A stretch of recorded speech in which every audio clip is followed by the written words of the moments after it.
Hello, everyone, and Happy New Year. I am doing a viewer request to talk a little bit about my experience in learning the Thoth Tarot, maybe some of the resources that I used, my process, and just kind of my first round of study that I did for a better part of 2022. But before I get into that, I just wanted to say thank you to everyone who has done a VR to Standout Decks 2022.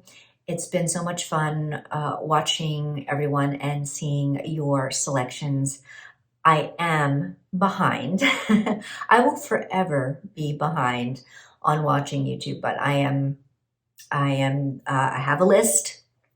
I have all of the VRs in a playlist that I am going through slowly but surely. So thank you once again for that. So my plan with this is not to get too in the weeds, just to kind of provide a high level view of what I did last year in my Thoth study and some of the books I read, some of the channels I watched, the decks I used. So, of course, I started off with the OG, and that is I had this mini version of the Thoth, and got it on Etsy. It's this one with the Ankh backs. So it's this small version that I got on Etsy for a very decent price. With the idea that I was going to be studying the Thoth. And I just loved the kind of color saturation of this particular version because it has more of these like purples. So given that purple is like my favorite color, this definitely appealed to me. And so this is the only kind of OG Thoth deck I had. And then at the beginning, I had also purchased this book right here, Understanding Aleister Crowley's Thoth Tarot by Milo Duquette. I know that a lot of people speak highly of this book, so I went ahead and purchased it. And so that's what I began with. And to be quite honest, it's not like I read from beginning to end with this. There is, if you want more of a detailed walkthrough of this book or any of the resources that I discuss or decks, there are so many on YouTube that you can go ahead and just search. But for my part, when you get into, talking about the Golden Dawn and, the Kabbalah and some of the more nitty gritty things, which he covers. And he covers a lot. This isn't what I would call a pretty in-depth book. I just did not care. That was just not, I just wanted to dive right into it. Like, let's get into the cards. I want to know what I'm looking at. I want to know what it means. And so what I would do is, I think at first I was going in order. And then I got bored with that. And so, because what I did was, I'd say take the Fool, I would look it up in the book, I would read on it, highlight whatever I thought was pertinent. I will say that, the one thing I do like about this book is, you do get a little bit of the kind of back and forth correspondence between Lady Frida Harris and Crowley during the making of the deck, which I found very interesting, and how they came about producing some of the images and the final choice of the image. So I liked that. Overall, this was a fine book. It's informative. It's a little, it's accessible, but it is formal and dry for me. That's just my opinion. Basically, I was getting bored with kind of going in order with the cards and reading from here. So I decided to switch it up a bit and shuffle the deck and just kind of do random draws every day and then study the deck that way just to liven things up, because it was getting to a point some months into the study where I was not finding the images all that interesting. Like the artwork just wasn't appealing to me. This book, while informative, was kind of just, it felt dry. So then at a certain point, I was just like, well, maybe this is just not the book for me.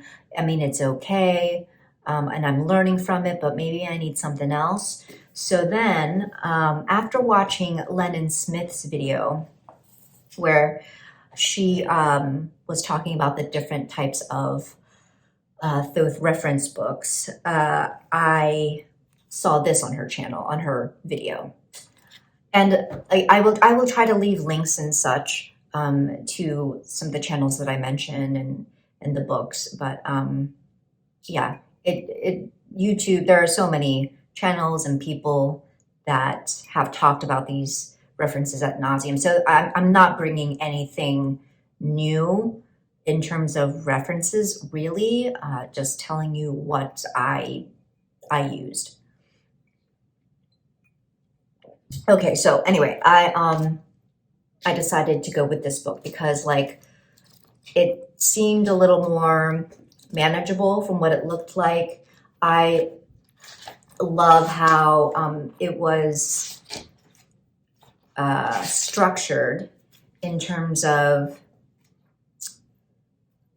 having, the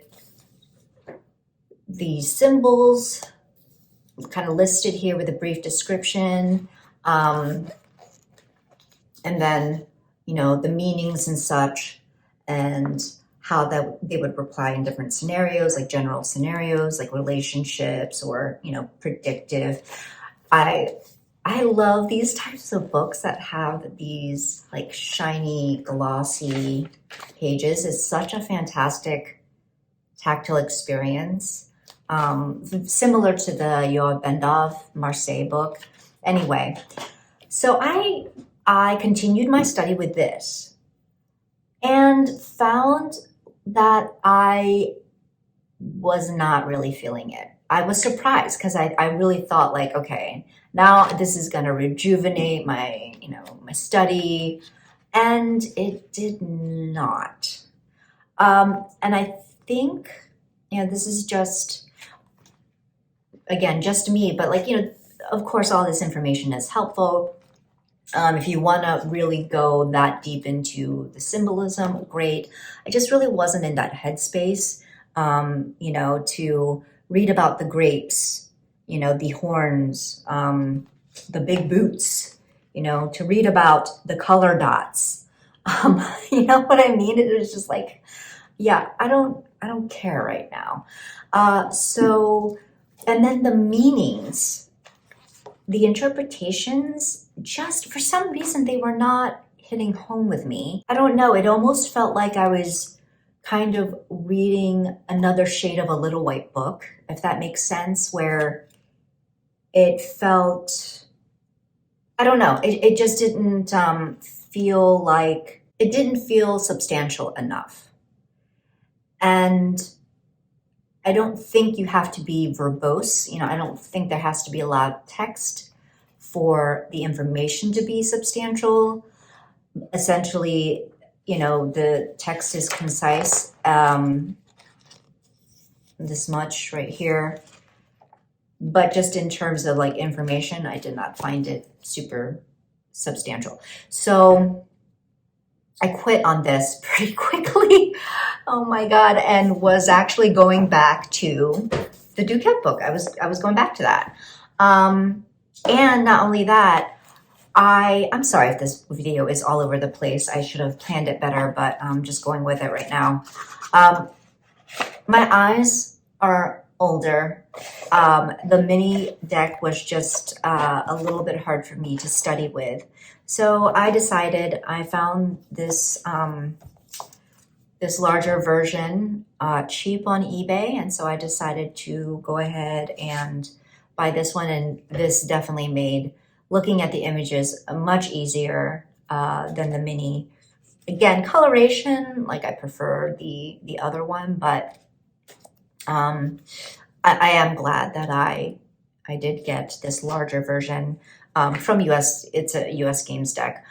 And what I was learning, as I went through is like, wow, I just really hate is a strong word.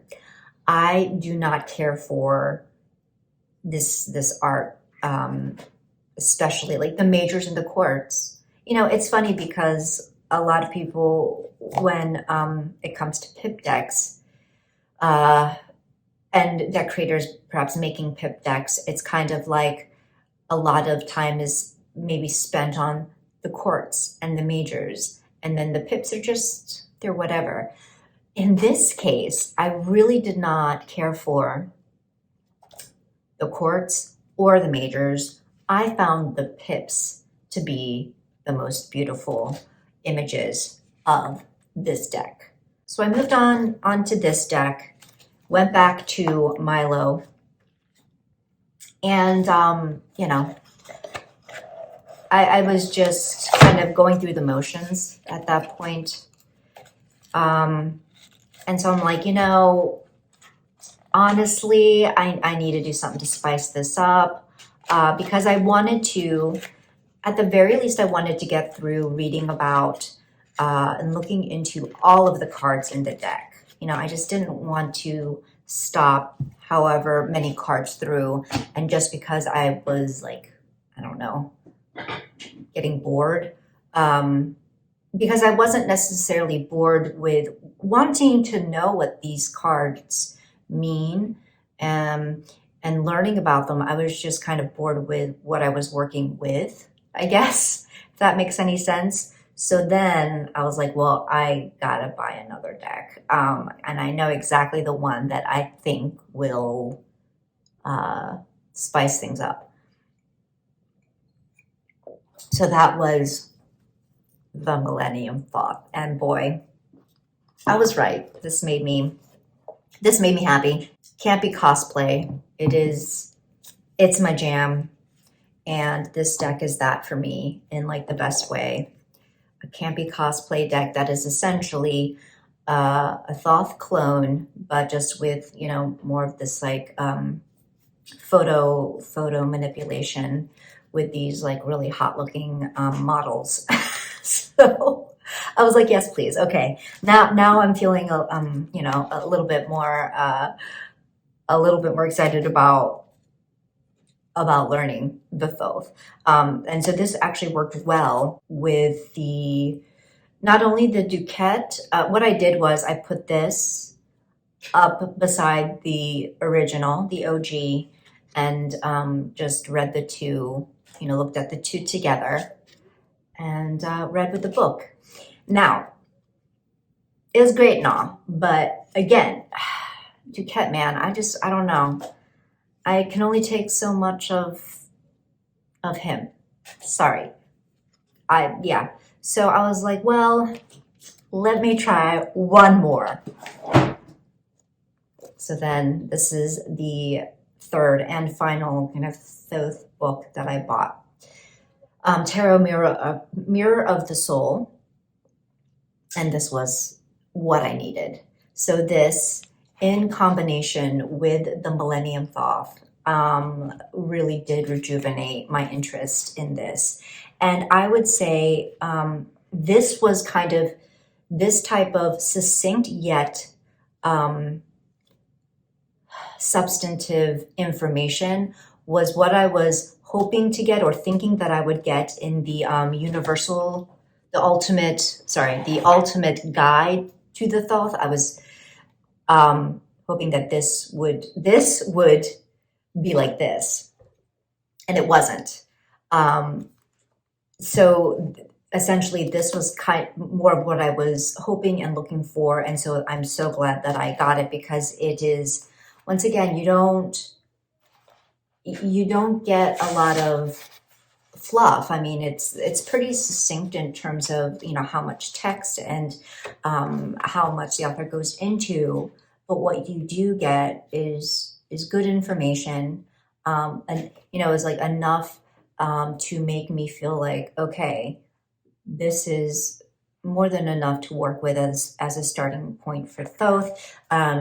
This book also provides, you know,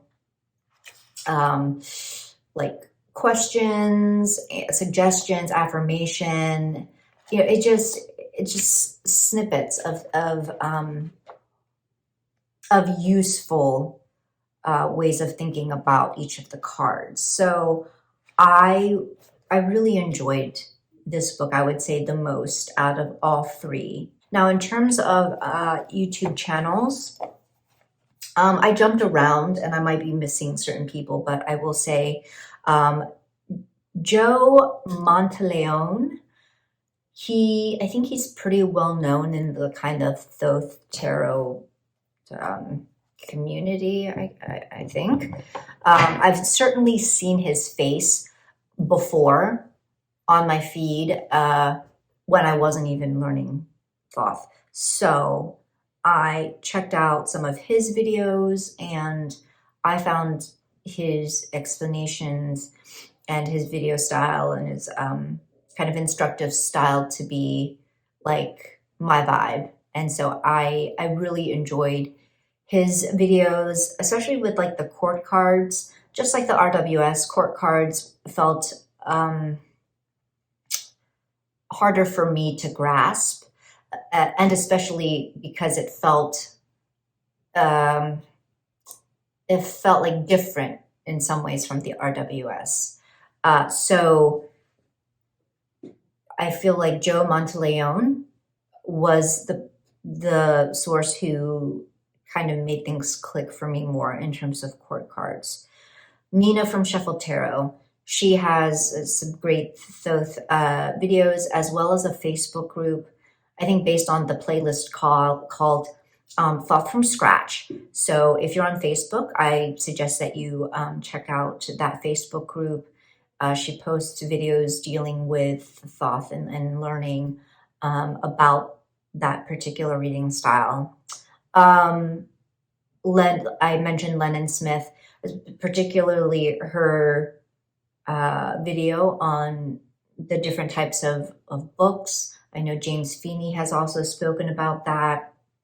And, you know, in terms of people who are like me, were learning or started learning a little before me, like Marlene Teresa, she has several videos on her journey with the Thoth.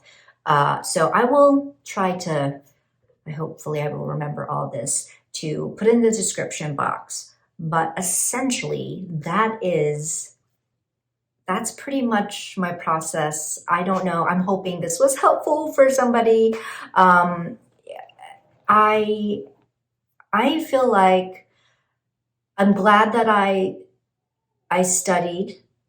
I'm glad that I stuck with it, you know, when a resource wasn't necessarily working out for me. I'm glad that I looked into other things.